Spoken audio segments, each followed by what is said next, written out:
The autumn rain pelted against the windows of Trenton Children's Hospital, creating a rhythmic backdrop to the mechanical hums and beeps that filled 8-year-old Noah Collins' room. Sarah Collins sat in her usual spot beside her son's bed, her tired eyes fixed on his peaceful face. The small, stuffy room had become her second home over the past few months, its pale blue walls witnessing countless prayers and whispered hopes. Outside, the October wind howled through the trees, matching Sarah's internal turbulence. Her husband Jake had chosen to remain at home tonight, finding solace in solitude rather than facing another evening of uncertainty. Sarah understood his choice, even though her heart ached for his presence. The weight of their situation had created a subtle distance between them, one that grew with each passing day.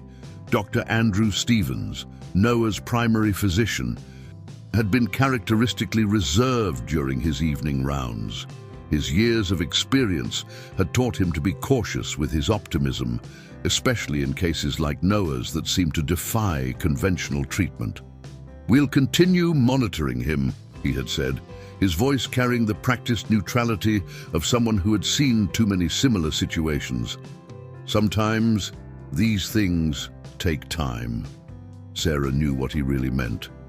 The experimental treatments they'd tried had shown no improvement, and traditional methods had reached their limits. Yet something deep within her refused to accept this reality.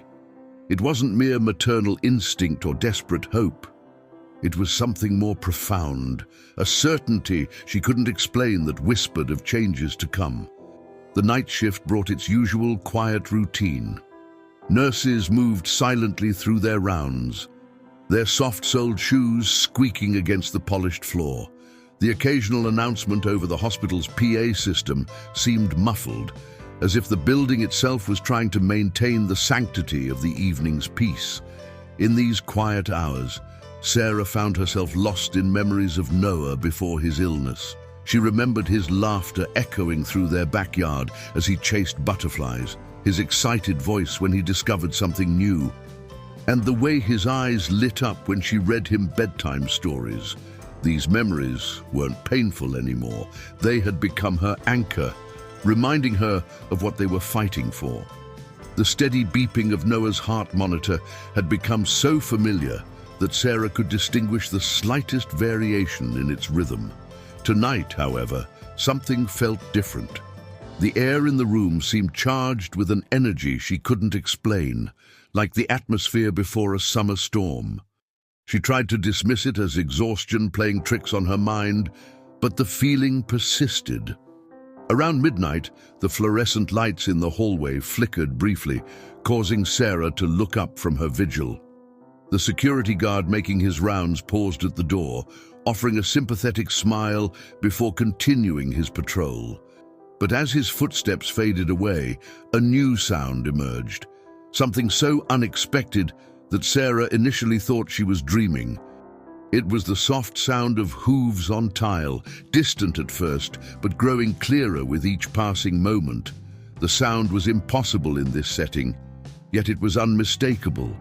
Sarah felt her heart begin to race as the unique rhythm drew closer to Noah's room.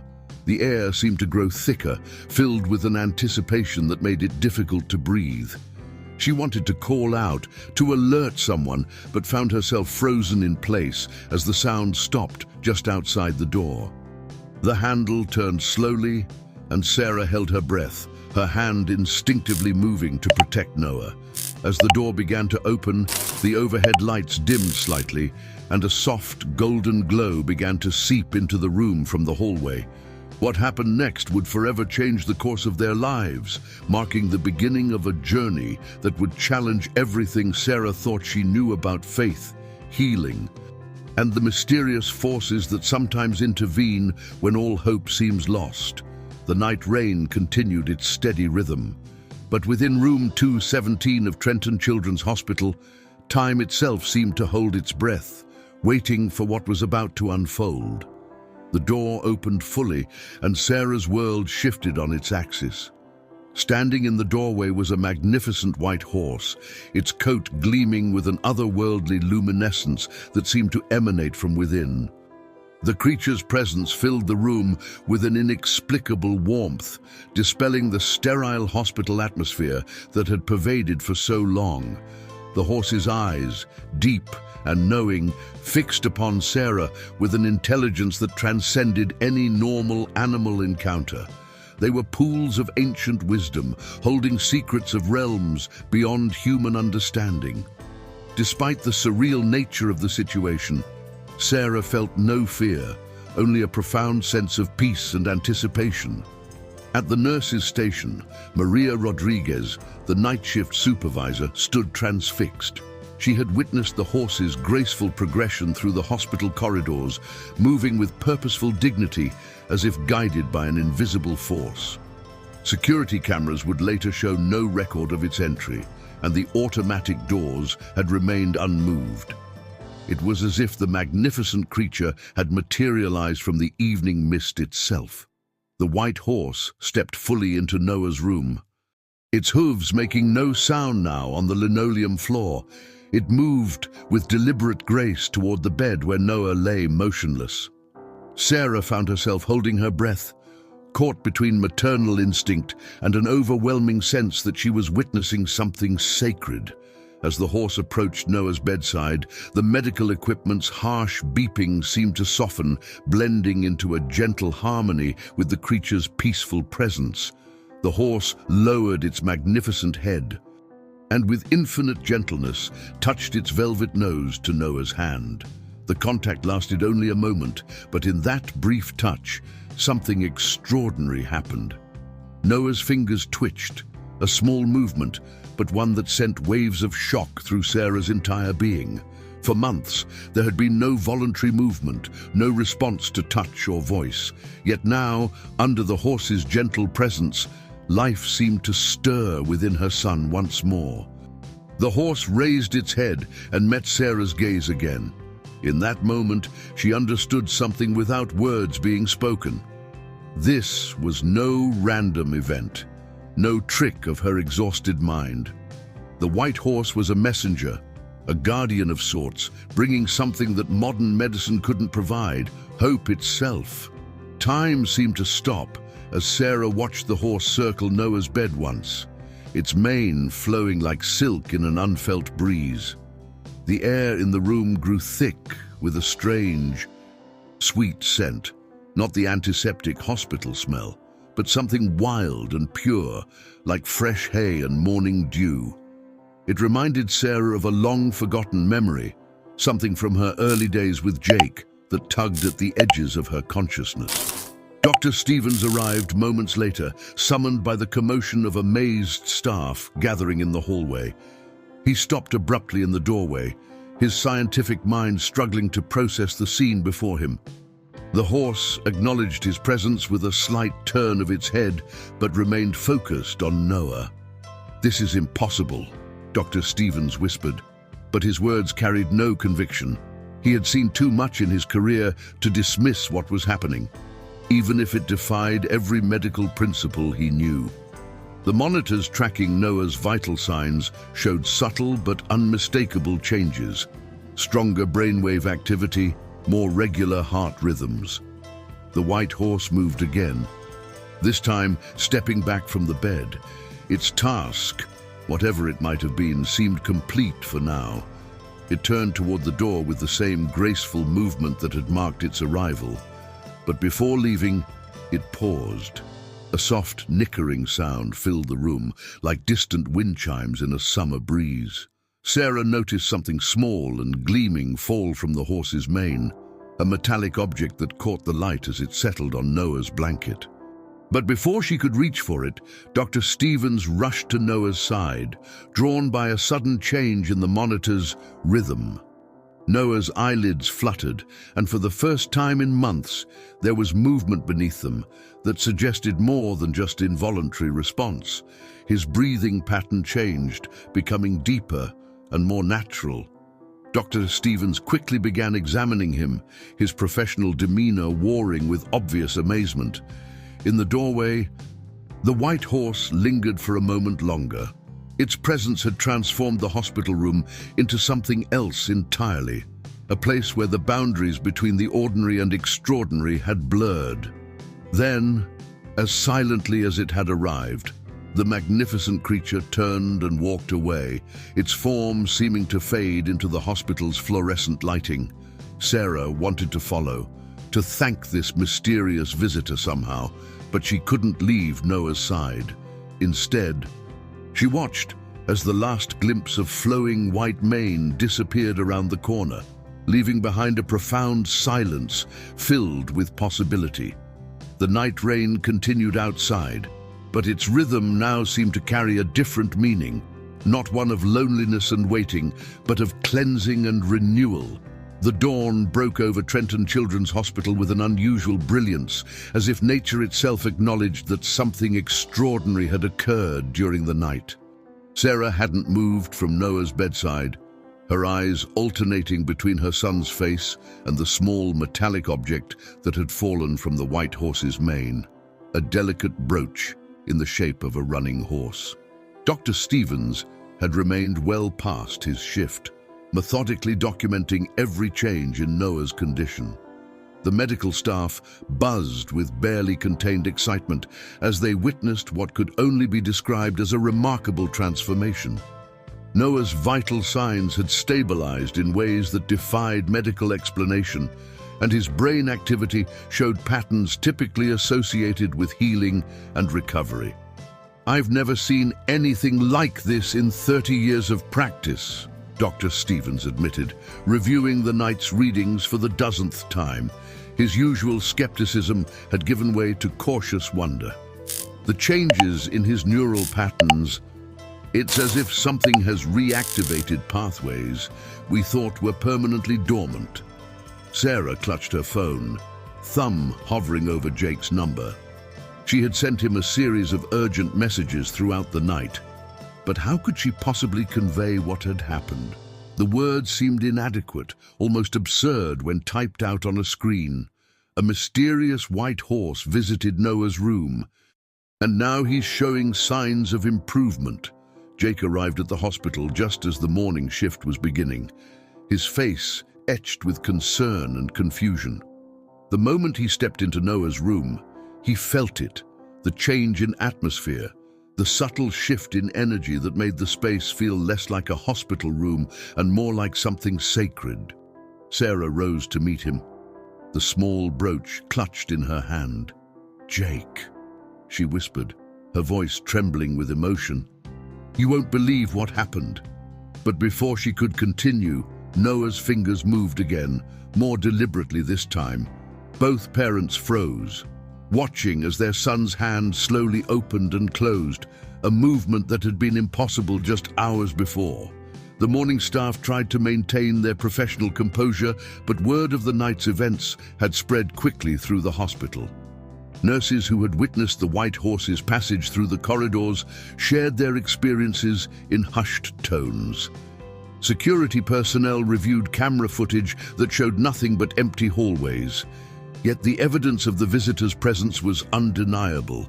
A few scattered white hairs on the floor, the lingering scent of fresh hay, and most importantly, Noah's improving condition. As Jake listened to Sarah's account of the night's events, his expression shifted from skepticism to bewilderment. When she showed him the brooch, his face paled. "Sarah," he said, his voice barely audible, "do you remember that trip we took to the old farm just after we were married? The one where we met that old man, Ethan?" Sarah's eyes widened as fragments of memory began to surface. The farm, the elderly man with kind eyes who crafted beautiful jewelry, and most specifically, a brooch exactly like the one she now held. Jake had bought it for her as a symbol of their future together, but it had been lost years ago, or so they had thought. Noah stirred in his bed, his eyelids fluttering. For the first time in months, they opened fully, revealing eyes that held a new awareness. His gaze moved slowly around the room before settling on his parents. When he spoke, his voice was weak but clear. I saw him too, in the Golden Field. Dr. Stevens quickly moved to examine Noah, his professional training taking over despite his amazement. The boy's responses were stronger than anyone could have expected, his awareness sharp and focused. But it was his words about the Golden Field that caught everyone's attention. "He told me his name is Ethan," Noah continued, his voice growing stronger with each word. "He said he's been waiting for me there, in the place where the sun always shines." Sarah and Jake exchanged stunned looks. They had never mentioned Ethan's name to Noah. Throughout the morning, hospital staff came and went, running tests and documenting Noah's remarkable improvements. The boy's strength seemed to grow with each passing hour, as if the white horse's visit had awakened something within him that modern medicine couldn't touch. Jake called his office, cancelling his meetings for the day. This moment was too important, too precious to miss. As the morning progressed, Noah shared more about his experience, fragments of visions that seemed to blur the line between dreams and reality. He spoke of a vast golden field where the white horse had taken him during his long sleep, a place where pain and fear couldn't reach him. His descriptions were vivid, filled with details that seemed impossible for a child to imagine. Sarah noticed something else too, a subtle change in the air around Noah's bed. The harsh hospital lighting seemed softer there, and occasionally, when the sun hit the window just right, she could swear she saw the shimmer of something magical, like stardust floating in the morning light. The brooch in her hand remained warm to the touch, as if carrying its own inner light. As the autumn sun climbed higher in the sky, Jake found himself drawn to the hospital's small chapel, seeking a quiet moment to process the morning's events. The brooch weighed heavily in his pocket, carrying with it memories he hadn't revisited in years. Finding a peaceful corner, he carefully withdrew the metallic pin, watching as it caught the light streaming through the stained glass windows. The memory of that day at Ethan's farm emerged with surprising clarity. It had been their first autumn as newlyweds, and they'd stumbled upon the property while exploring the countryside around Trenton. The old farmhouse had stood proud against a backdrop of golden fields, its weathered wood telling stories of countless seasons past. Ethan himself had been an enigmatic figure, tall and dignified despite his advanced years, with eyes that seemed to hold ancient wisdom. He'd crafted beautiful pieces in his workshop, but it was his connection to horses that had struck Jake as remarkable.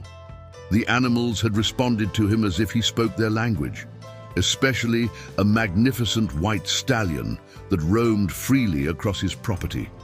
Now, sitting in the chapel's quiet embrace, Jake remembered something else, words Ethan had spoken as he'd wrapped the brooch in soft cloth. Some horses carry more than just riders. They carry messages between worlds, appearing when hope needs a guardian. At the time, Jake had smiled politely, attributing the strange comment to an old man's eccentricity. Now, those words carried a weight he couldn't ignore. Meanwhile, in Noah's room, Sarah watched as her son drifted between sleep and wakefulness. His face appeared peaceful, occasionally breaking into subtle smiles as if witnessing something beautiful in his dreams. The medical staff continued their rounds, documenting his improving vital signs with a mixture of professional interest and barely concealed wonder. "Tell me more about the Golden Field, sweetheart," Sarah encouraged during one of Noah's wakeful moments, running her fingers gently through his hair. The boy's eyes brightened, as if seeing it all again. "It's always sunset there," Noah explained, his voice stronger than it had been in months.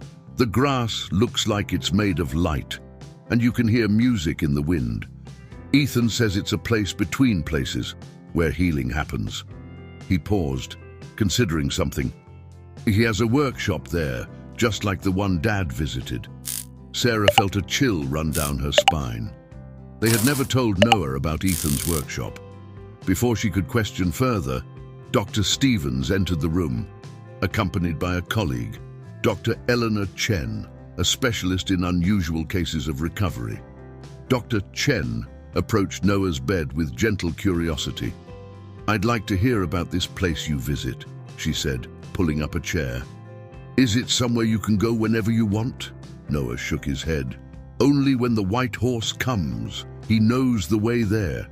Ethan says every soul has a different path to healing, and the horse helps us find it." The clarity and wisdom in his words seemed beyond his years. As Noah spoke, a nurse entered with his morning test results. Dr. Stevens reviewed them with growing amazement. Every indicator showed improvement, not just stability, but genuine healing. It defied medical explanation, yet the evidence was undeniable. Outside the hospital window, a group of sparrows landed on a nearby tree branch, their morning song carrying an unusual melody. Noah smiled, pointing to them. "They sing the same song in the Golden Field," he said matter-of-factly. "Ethan taught them to carry messages too." Jake returned from the chapel to find Sarah deep in conversation with Dr. Chen. The specialist was taking detailed notes as Noah described his experiences in the Golden Field. The boy's descriptions were remarkably consistent: the quality of light, the feeling of timelessness, the presence of Ethan and his workshop. "There's something else," Noah added, his expression becoming thoughtful. "Ethan showed me his book.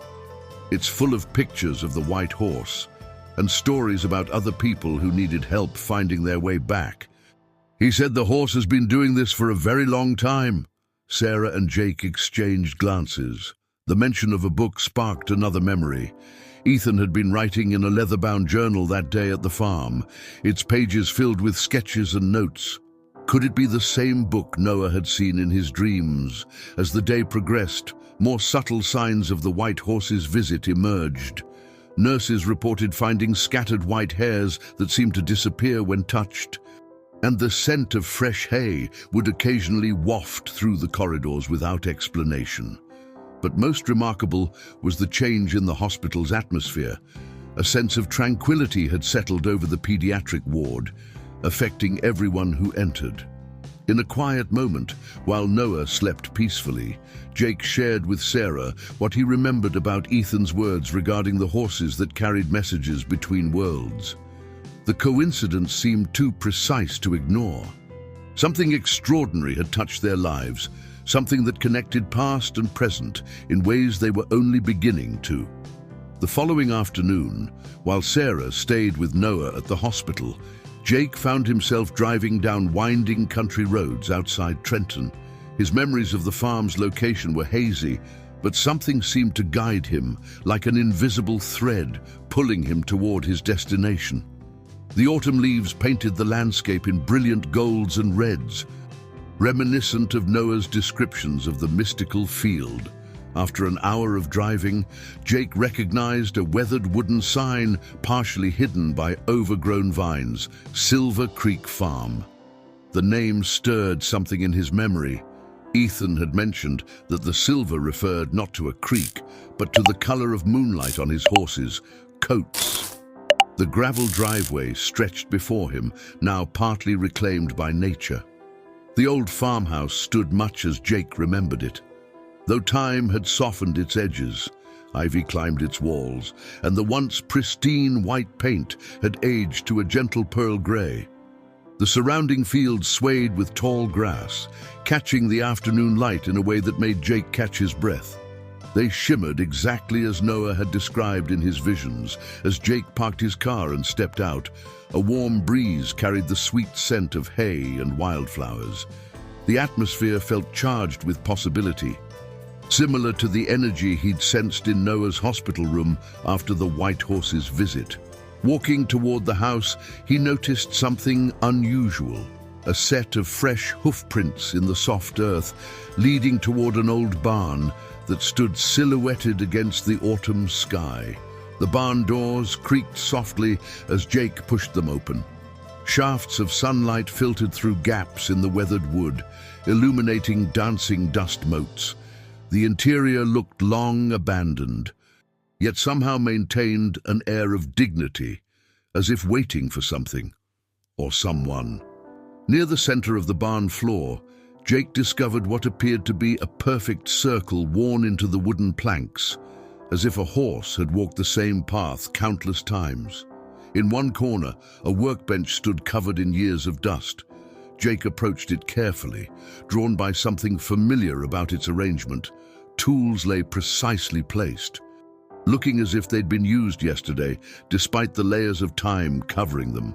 Behind the workbench, he discovered a small door set into the wall, almost hidden by shadow. The door opened with surprising ease, revealing a small room that must have served as Ethan's workshop. Unlike the rest of the barn, this space felt somehow preserved, protected from time's passage. Afternoon light streamed through a high window, illuminating walls covered with sketches of horses, dozens of them, all depicting the same magnificent white stallion that had visited Noah. On a simple wooden table in the center of the room lay a leather-bound book, its cover worn smooth by years of handling. Jake's hands trembled slightly as he opened it, recognizing it as the journal he'd seen Ethan writing in years ago. The pages were filled with intricate drawings, handwritten notes, and what appeared to be accounts of healing visits spanning decades. As Jake carefully turned the pages, he found entries describing other children, other hospital rooms, other moments of miraculous recovery. Each story mentioned the white horse and the golden field, described exactly as Noah had seen them. Some entries dated back nearly 50 years, all written in Ethan's distinctive handwriting. A loose page slipped from between the journal's leaves, floating to the floor. Jake picked it up and found himself staring at a sketch of the brooch, the very same one that had fallen from the white horse's mane. Beneath the drawing, Ethan had written, "For those who need to find their way back, the Guardian provides a bridge between worlds. The horse is merely its most visible form." Further exploration of the workshop revealed more treasures. A collection of similar brooches in various stages of completion, each bearing the same horse design. In a small wooden box, Jake found old photographs showing Ethan with different people, some in hospital settings, others in the golden fields around the farm. Each photo captured a moment of joy, of healing, of return. On the workshop wall hung a large, detailed map of the area around Trenton, marked with dozens of small stars in gold ink. Jake realized with a start that each star corresponded to a location mentioned in the journal, places where the white horse had appeared to those in need. Trenton Children's Hospital was marked with the most recent star, the ink still appearing fresh. As the afternoon light began to fade, Jake made one final discovery. Behind a loose board in the workshop wall, he found a letter addressed simply to the seeker. The envelope, though yellowed with age, remained sealed. With trembling fingers, Jake opened it, recognizing Ethan's handwriting once again. "If you're reading this, you've been touched by the Guardian's presence. What you seek to understand cannot be explained in ordinary terms, for it exists in the spaces between what we know and what we believe. The horse has been my companion in this work for longer than memory serves, appearing to those who need it most. My time as its earthly keeper draws to a close, but its work continues. The brooch you found is more than a simple ornament. It is a key, a reminder that hope takes many forms, and healing follows paths we cannot always see." Jake sat in the fading light of the workshop, the letter in his hands, feeling as if he'd stumbled upon something both ancient and alive. The mystery of the white horse and Ethan's role in its appearances was slowly taking shape, yet somehow becoming more profound with each revelation. Outside, the wind rustled through the autumn leaves, carrying what sounded like distant hoofbeats. While Jake explored the mysteries of Ethan's workshop, remarkable changes continued to unfold in Noah's hospital room. The afternoon sun painted the walls with warm light, creating patterns that seemed to dance and shift like the golden fields from Noah's visions. Sarah noticed that the room's atmosphere had permanently altered, the clinical sterility replaced by an inexplicable warmth that visitors could feel the moment they stepped through the doorway. Noah's recovery had progressed beyond anyone's expectations. Dr. Stevens had brought in specialists from across the country, all of whom stood amazed at the speed and completeness of the boy's improvement. His muscle tone, which should have been severely diminished after months of inactivity, showed surprising strength. His cognitive functions tested well above baseline, and most remarkably, he exhibited a profound sense of peace that seemed to affect everyone around him. "Mom," Noah said, watching the patterns of light on the wall. "Ethan's workshop looks different in the afternoon sun. The tools on his bench shine like stars."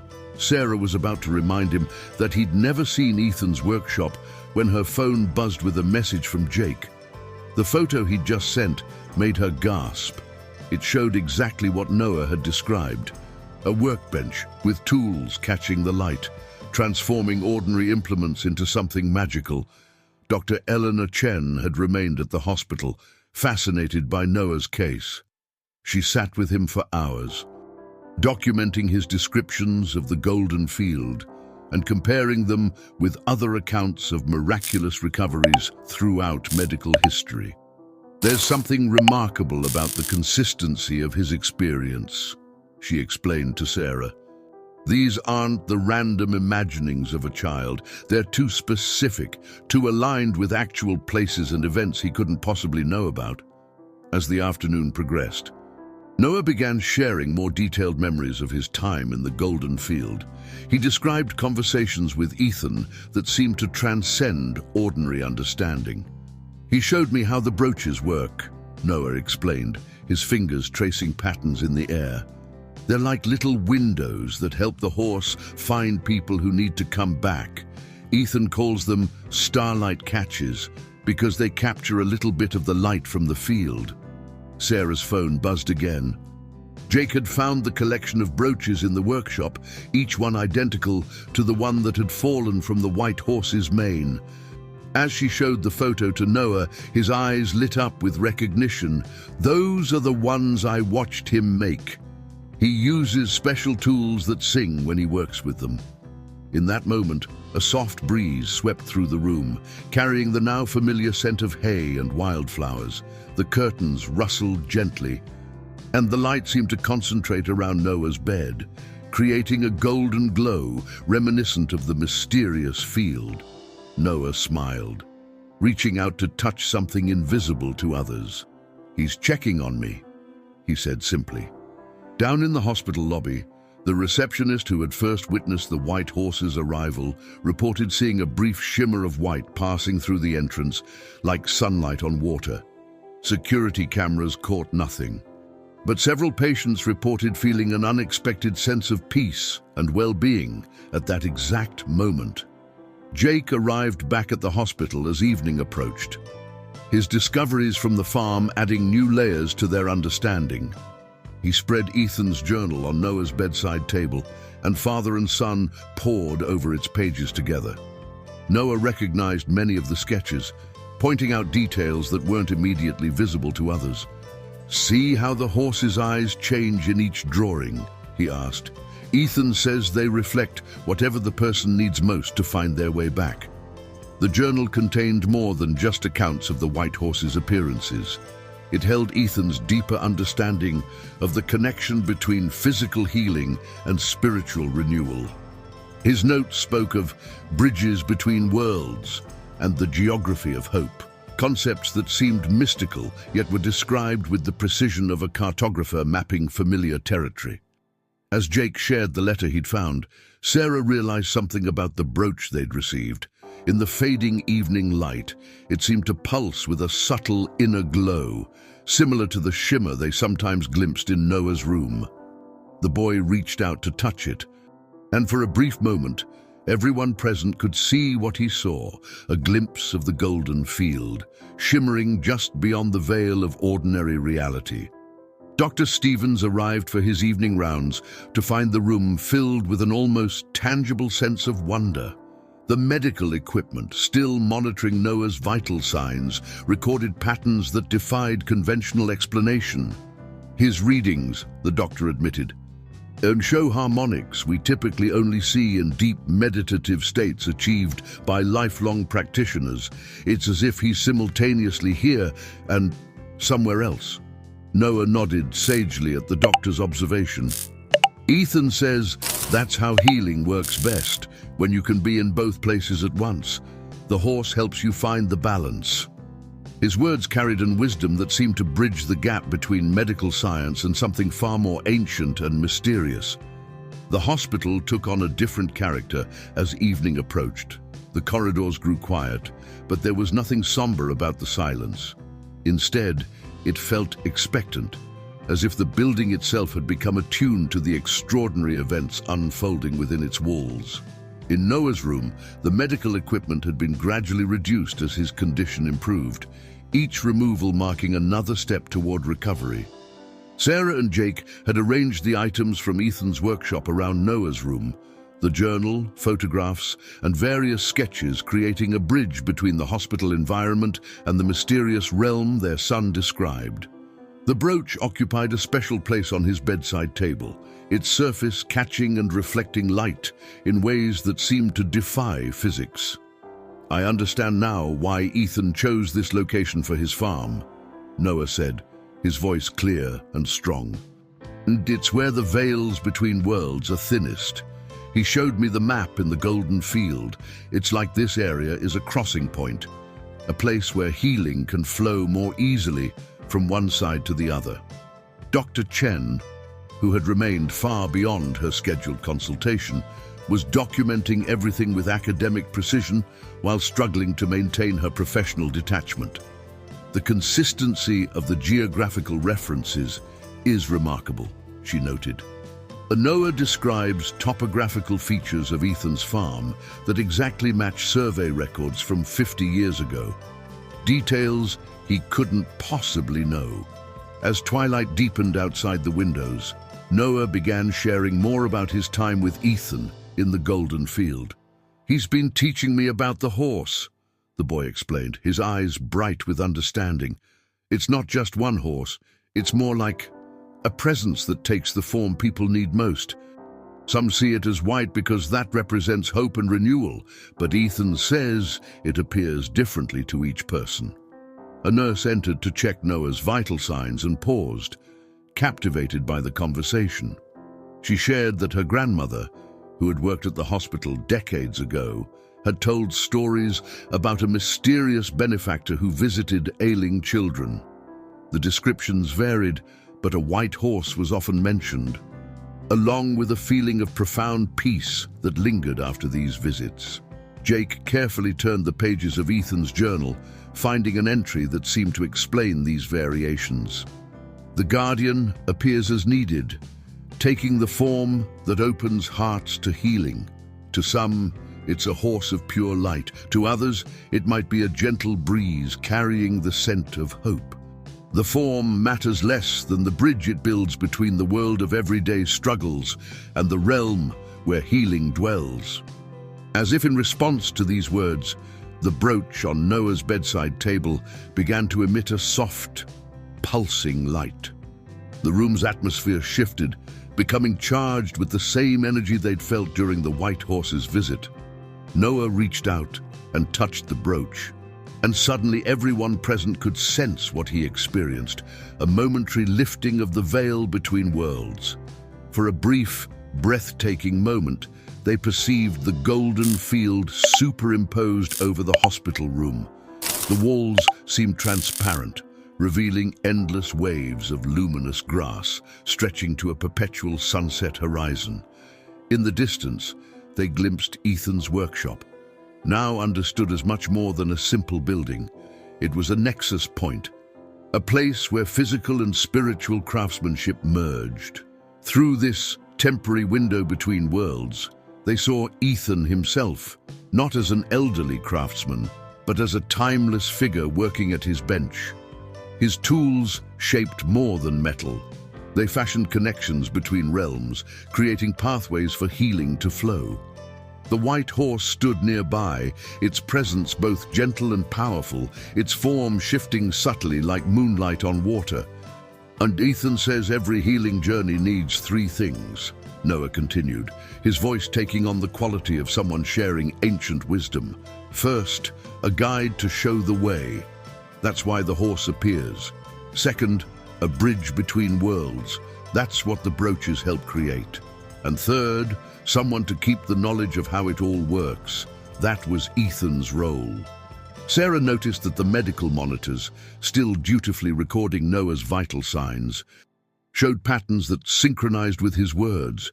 It was as if his very physiology resonated with the truth he was sharing, creating harmonies that modern medicine could detect but not fully explain.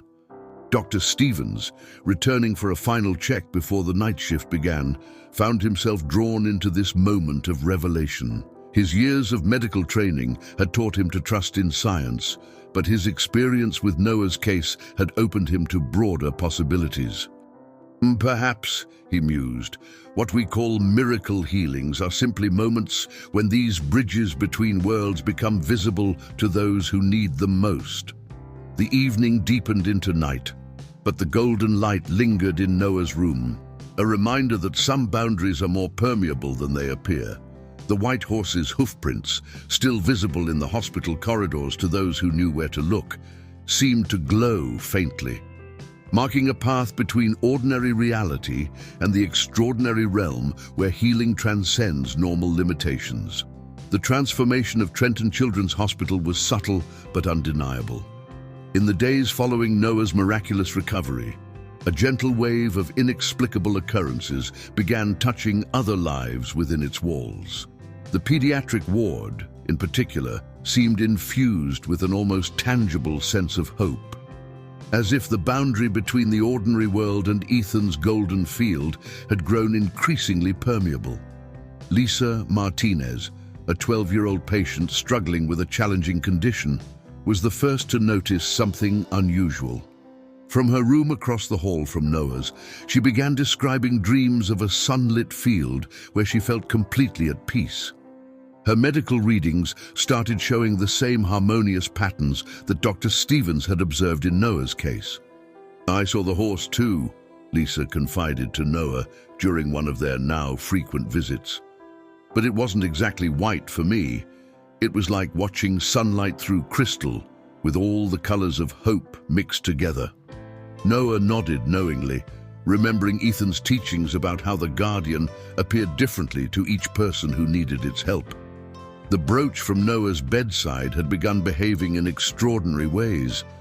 Visitors noticed that it seemed to shine brightest when near someone in particular need of comfort or healing. Staff members reported feeling an unexpected sense of peace when passing by, and several patients spoke of hearing distant, soothing music that reminded them of wind through summer grass.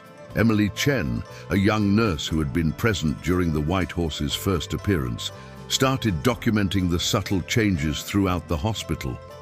The ever-present antiseptic smell had given way to occasional hints of wildflowers and fresh hay. The harsh fluorescent lighting seemed softer, more natural, especially during the quiet hours of early morning and twilight. "It's as if the hospital itself is learning to bridge the two worlds," Dr. Stevens remarked during a staff meeting. He had begun collaborating with Dr. Chen on a careful study of the phenomena, their scientific training wrestling with experiences that defied conventional explanation. The data they collected showed patterns that corresponded with Noah's descriptions of the healing energies in Ethan's golden field. Sarah and Jake watched in amazement as their son became a gentle guide for others in the hospital. Noah spoke with a wisdom beyond his years, sharing stories of Ethan's teachings with anyone who showed interest. His room became a gathering place where the boundary between ordinary and extraordinary seemed thinnest, where people found the hope or comfort they needed most. "Ethan told me that healing isn't just about getting better physically," Noah explained to a group of young patients who had gathered in his room one afternoon. "It's about remembering that we're connected to something bigger than ourselves." As he spoke, the brooch pulsed with gentle light, and everyone present felt a moment of profound understanding. The effects extended beyond the pediatric ward. The hospital's garden, visible from Noah's window, began blooming out of season. Flowers appeared in unlikely places, delicate blossoms growing from cracks in the sidewalk, climbing vines adorning stark concrete walls. The groundskeepers were puzzled but delighted by the unexpected burst of natural beauty. Dr. Chen discovered that patients throughout the hospital were reporting similar experiences, moments of inexplicable peace, dreams of golden fields, and brief glimpses of something magnificent just at the edge of normal vision.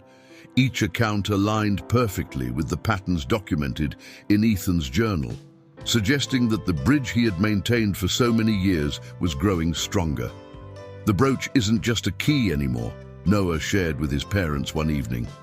Ethan says it's become like a seed, planting little pieces of the golden field wherever they're needed most. His words were proved true as small objects around the hospital began showing the same luminous quality as the brooch. A child's drawing, a well-worn stuffed animal, a favorite book read during recovery. The hospital staff, initially skeptical of the changes, found themselves embracing the mystery. Dr. Stevens noted that recovery rates throughout the pediatric ward had improved significantly, though in ways that couldn't be entirely explained by medical science. The night shift reported seeing brief flashes of white in the corridors, accompanied by a sense of profound rightness and purpose. Sarah discovered that she could sometimes sense the presence of the golden field, especially during quiet moments in Noah's room. It was as if a door had been opened that couldn't fully close, allowing healing energy to flow continuously into the ordinary world. Jake found himself returning regularly to Ethan's workshop, each visit revealing new aspects of the old craftsman's wisdom about bridging worlds. As the sun set that evening, casting long shadows through the hospital windows, Noah shared something else Ethan had taught him. "The horse isn't just a visitor anymore," he said, his voice filled with quiet joy. "It's helping us remember that the golden field is everywhere, just waiting for us to notice it. Every time someone finds their way to healing, the bridge gets a little stronger." The brooch gleamed in response to his words, its light reflecting off the walls in patterns that looked remarkably like the ripples of hope spreading through the hospital, touching lives in ways that would continue to unfold long after Noah's own journey of healing was complete. The autumn air grew crisp as October drew to a close, but within Trenton Children's Hospital, something warm and extraordinary continued to bloom. Noah's room had become the heart of a transformation that nobody could fully explain, yet everyone could feel.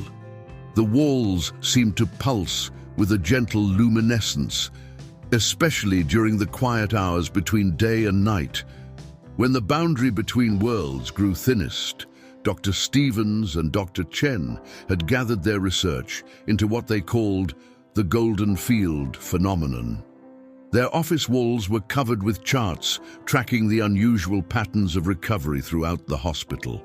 Each case showed the same harmonic signatures they'd first observed in Noah's readings, spreading like ripples in a pond, touching more lives with each passing day. "It's like watching a tapestry being woven," Dr. Chen explained to her colleagues, pointing to their data. "Each healing event creates a pattern that strengthens the whole." She'd begun mapping these patterns against the stars marked on Ethan's old map, discovering that the hospital sat at the center of what appeared to be an elaborate geometric design. Jake had spent more time at Ethan's workshop, gradually understanding the deeper purpose of the craftsman's work.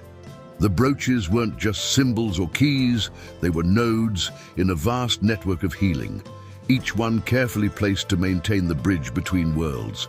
The one that had fallen from the white horse's mane was special, somehow more actively connected to both realms. That evening, as sunset painted the sky in shades of gold that matched Noah's descriptions of the mystical field, something extraordinary began to unfold. The brooch on Noah's bedside table started pulsing with an intensity they hadn't seen before, its light creating patterns on the walls that matched the geometric designs in Ethan's journal. "It's time," Noah said suddenly, sitting up in his bed with an air of quiet certainty. "Ethan says the pattern is complete." His voice carried the same timeless quality they'd come to associate with moments when the veil between worlds grew transparent. Sarah and Jake watched in amazement as their son reached for the brooch. As he held it, the light spread through the room, revealing what looked like threads of golden energy connecting to every corner of the hospital. Through the windows, they could see similar lines of light extending outward into the city, following the paths marked on Ethan's map. Dr. Stevens arrived just then, drawn by unusual readings from Noah's monitors. He stood in the doorway, transfixed by the sight of the illuminated room. "The other patients," he said, his voice filled with wonder. "They're all reporting the same thing, a sense of connection, of being part of something larger than themselves." Noah smiled, understanding flowing through him. "Ethan knew this would happen," he explained. "The white horse didn't just come for me. It came to reawaken the whole network of healing that Ethan spent his life creating. Every person touched by hope becomes part of the pattern. Through the golden light, they could now see what Ethan had envisioned, a vast web of interconnected points where the boundary between worlds had grown thin, allowing healing energy to flow freely. The hospital sat at a crucial intersection of these lines, explaining why the white horse had chosen this place for its dramatic appearance. Sarah noticed that the old photographs from Ethan's workshop had begun to glow, revealing similar patterns of light captured in those moments of healing from the past. Each image showed the same geometric design, suggesting that what they were witnessing was part of a cycle that had repeated throughout generations. The brooch's light continued to pulse, syncing with Noah's heartbeat and spreading outward in waves. In rooms throughout the hospital, patients and staff reported seeing glimpses of the golden field, feeling the presence of something ancient and benevolent reaching out to them. The white horse appeared briefly in different locations, visible to those who needed its presence most. "The Guardian isn't just showing us the way anymore," Noah said, his voice filled with quiet joy.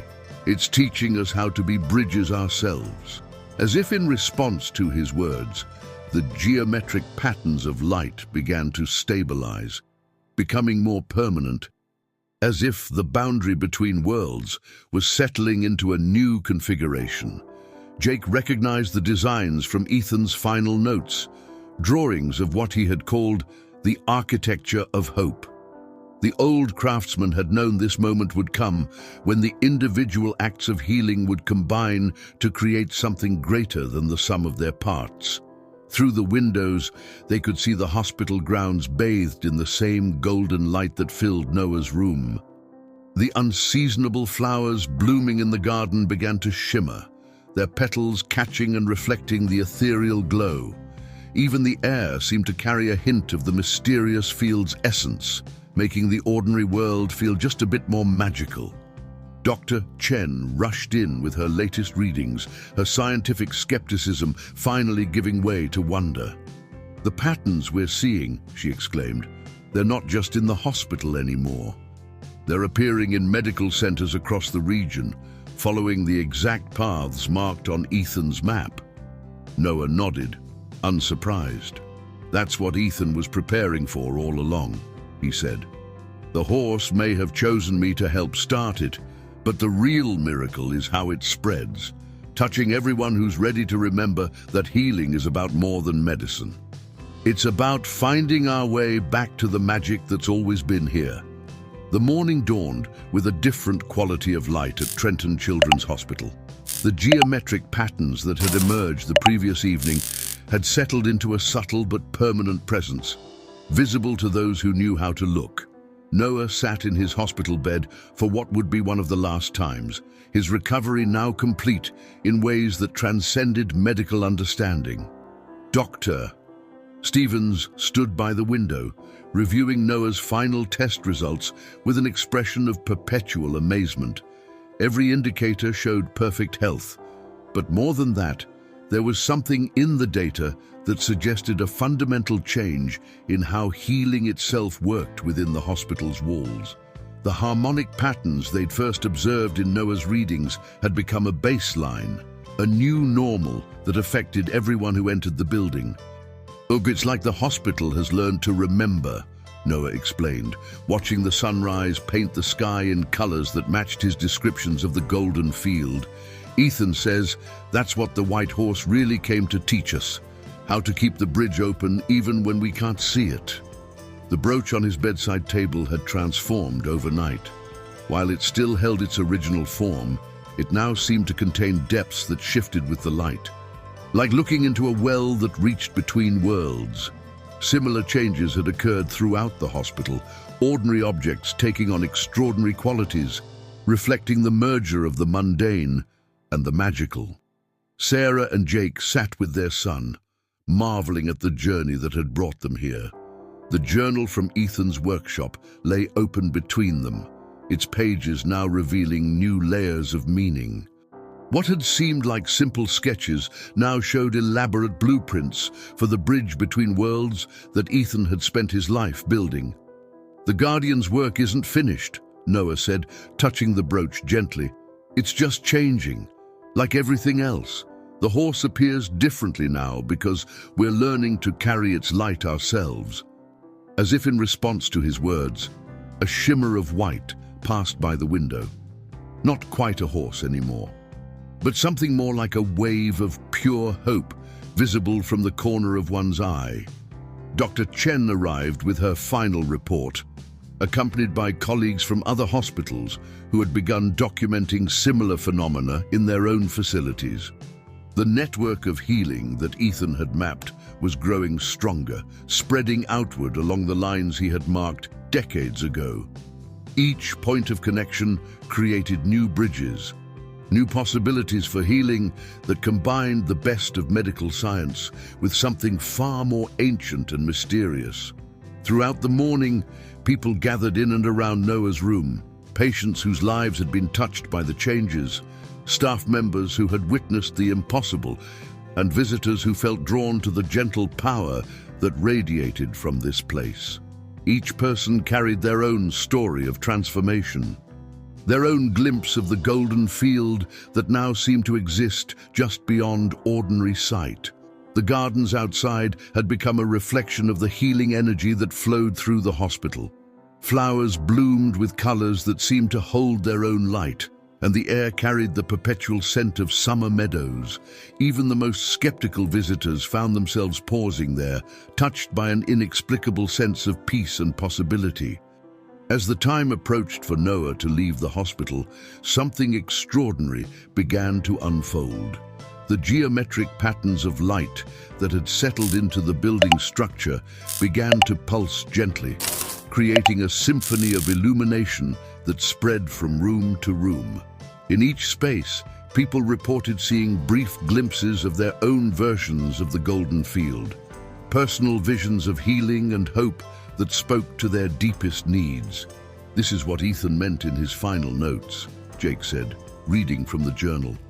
"The true miracle isn't in the appearance of the Guardian, but in how it teaches us to recognize the magic that's been here all along. Every act of healing becomes part of a greater pattern, a reminder that we're all connected to something wonderful and mysterious." Noah stood by his window one last time, looking out over the transformed hospital grounds. The White Horse appeared clearly now, standing in the garden below, but it was different, more luminous, less solid, as if it had become pure light. Around it, the air shimmered with possibilities, and for a moment, everyone in the room could see what Noah had experienced all along. The perfect merger of the ordinary and the extraordinary, the medical and the magical, the scientific and the sacred.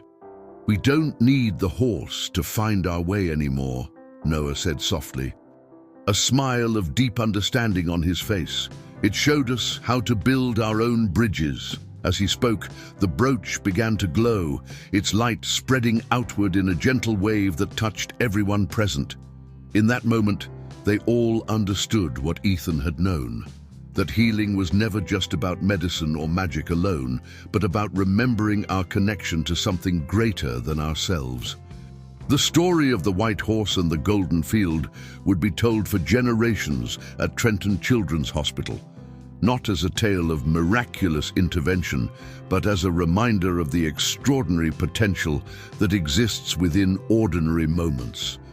The bridge between worlds remained, sustained now not by a single guardian or keeper, but by the collective awareness of everyone who had been touched by its magic. As Noah walked out of the hospital that day, he carried with him not just the brooch, but the understanding that every person holds within them the power to be a bridge between the world as it is and the world as it could be. The White Horse had shown them the way, but the real miracle was in discovering that the path had been within them all along. Dear viewers, we hope that Noah's extraordinary journey through the realms of hope and healing has touched your hearts as deeply as it touched the lives of everyone at Trenton Children's Hospital.